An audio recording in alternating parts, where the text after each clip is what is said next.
Are you tired of paying for the gym over and over again only to never show up? Are you tired of starting a new diet for it to last 4 days? Or perhaps you decided to read this year, but you just can't seem to stick to it. I've been there and I have been working out myself for the past 3 years, and I start new habits almost on a daily. And after 2 years of going on and off with these habits, I have finally figured out the secret to consistency. And I am super excited to share it with you all today. Hello guys, I am Anu and welcome back to my channel. In this video, I will explain to you why you're struggling with consistency, and in the second half I will tell you how to start being consistent with any new habit so your habits last more than the first week of New Year's. Now without further ado, let's get right into it.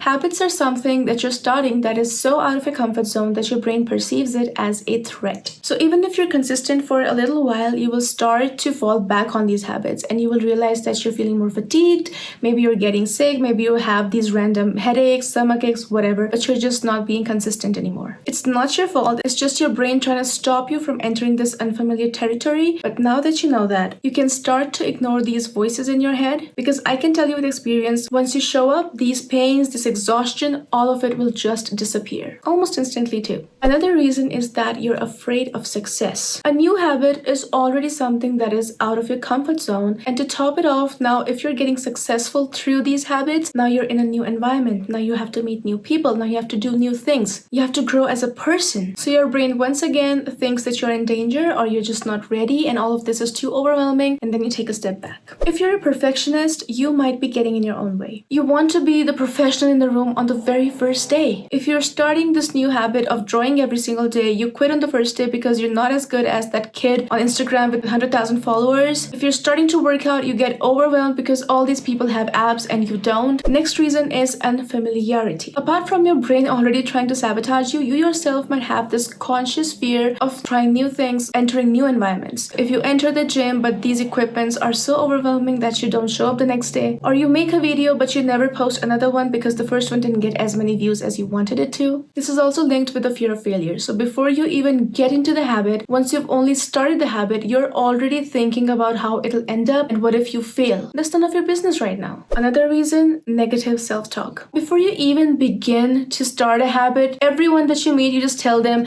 you know me, I'll do it for a day and then I'll never do it again. Oh, the gym hates me. Next is not having any sort of plan to your habits. There's this quote that says that a goal without a plan is just a dream. Your willpower is a limited source, and if you're planning on doing the habit anytime within this week, let me tell you right now, you will not do it, because you will constantly have the option to postpone it until you don't anymore and the time is up, and then you'll do it next week. Sounds familiar? Now that we have covered all the causes, let's get to the solutions. The first step is start small. Start with baby steps. Start with micro habits. The only way to make progress without your brain sabotaging it is to take progress in such small steps, so your brain always gets time to adjust and it doesn't feel like there's too much change. But when you look back, you've come so far. I already have an entire video where I explain how to start with micro habits, so you can check that out here, and I won't go too deep into it right now. Second, change what you're familiar with. Surround yourself with people that always make you want to do more, that make you feel like your dream life, the habits that you want to acquire are so normal, they're so routine. These people don't even have to be somebody that you personally know. They can be people that you follow on social media, they can be podcasts you hear, it can be books you read. I personally like to watch vlogs of people that have the life that I want, and I see it so often, and I see them doing all these habits, and so in my brain I always have this thing that if I want this life, this is the kind of lifestyle I want, these are the habits that I need to develop. And it becomes so natural for me to want to do those things because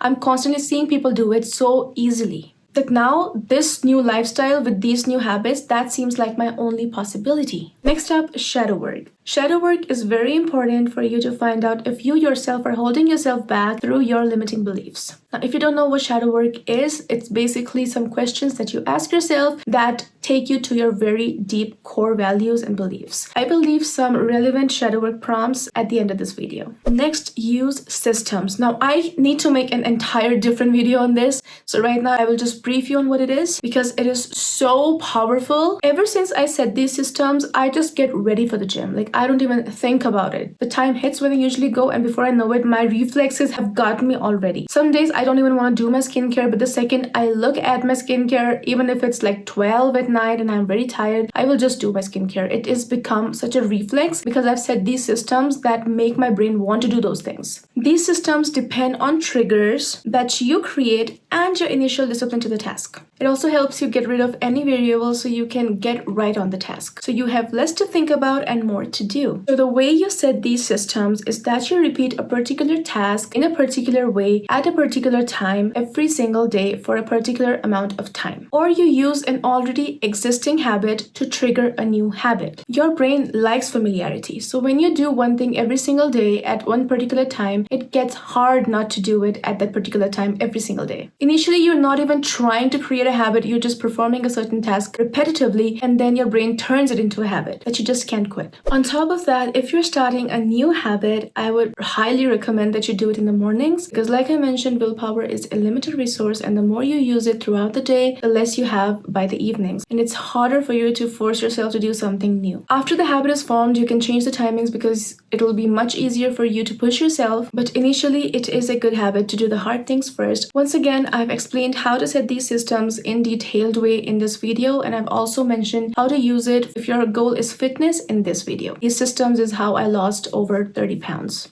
Next, do not fight your emotions. You know when you're trying to get up early and your mind is telling you, I'm so sleepy, I don't feel like getting up. And you tell it, it's okay, we're fine, we're cool, you're not tired, whatever, it's just in your head, and you force yourself up. Do not do that. Would you want to help me out if I constantly call you a liar and invalidate your emotions? But that is literally what you're doing with your own head, with your own mind. Your mind is telling you something, but you're cutting it off and you're invalidating it. That just makes sticking to any habit harder because believe me, even the voice in your head needs some validation. So the next time you want to eat healthy and your brain says, oh, this does not look good, instead of invalidating it and telling it, no, it looks delicious, whatever, shut up, just tell it like you would tell a friend that I know, right? Knowing that you have to eat it anyway. Or going back to the example of waking up early, instead of telling your brain, no, I'm fine, I'm fresh, whatever, shut up, you just tell your brain, yeah, I know, I feel a bit sleepy too, but you know what? We're gonna get some coffee later. And you get up. So you treat that voice like your own child or like your partner that just needs to get emotionally validated, that just needs some kindness. So instead of fighting it, instead of creating a bad relationship to it, you just tell them nicely that I know how you feel, I understand how you feel, I feel the same, but we have to do it anyway, so let's just go and get done with it. And that's how you don't have a bad relationship with the habits. This way you're far more likely to actually stick to new habits because now you have a good relationship with doing hard, difficult, uncomfortable things.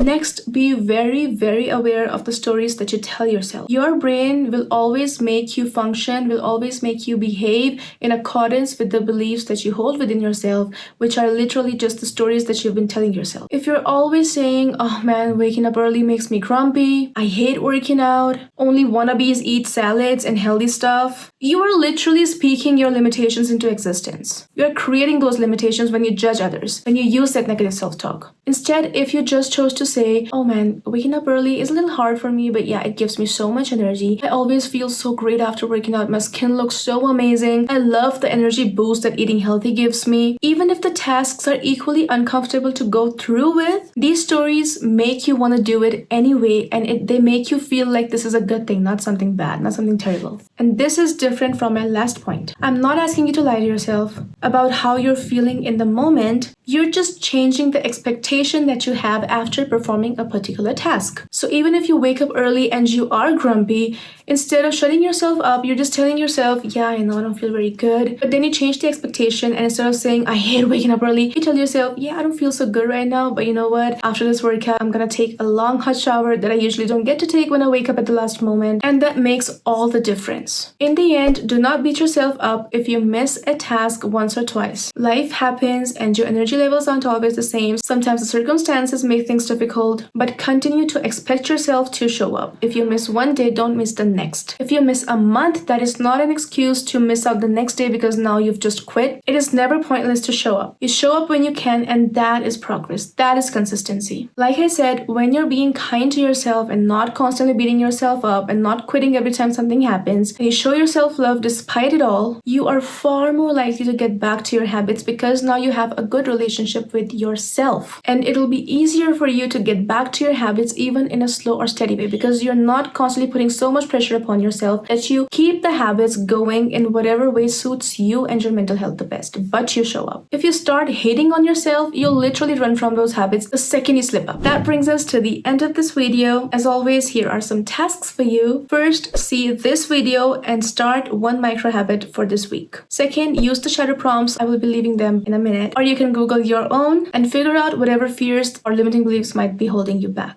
that might be stopping you from growing. Third, unfollow everybody that glorifies mediocrity, that promotes victimhood, and start following people that promote the lifestyle that you want, that inspire you, that make you want to get out of bed, that are living the habits that you want to adopt. Fourth, be mindful of your self-talk today and always, by the way, and observe your energy levels. At what point do you start getting tired throughout the day? At what point do you feel like it is harder for you to force yourself into doing things, or where your willpower gets depleted? And try to set your habits in accordance with your energy levels. Discipline is a lot about energy levels, and it is not just one size fits all. Everybody can have different energy levels at different times, and whatever suits you, suits you. That brings us to the end of this video. I really hope you found this video helpful. Comment down below which habits you're gonna start today, and maybe you'll find more people on the same journey as you. And as always, I love you, I appreciate you, and thank you so much for watching. Bye!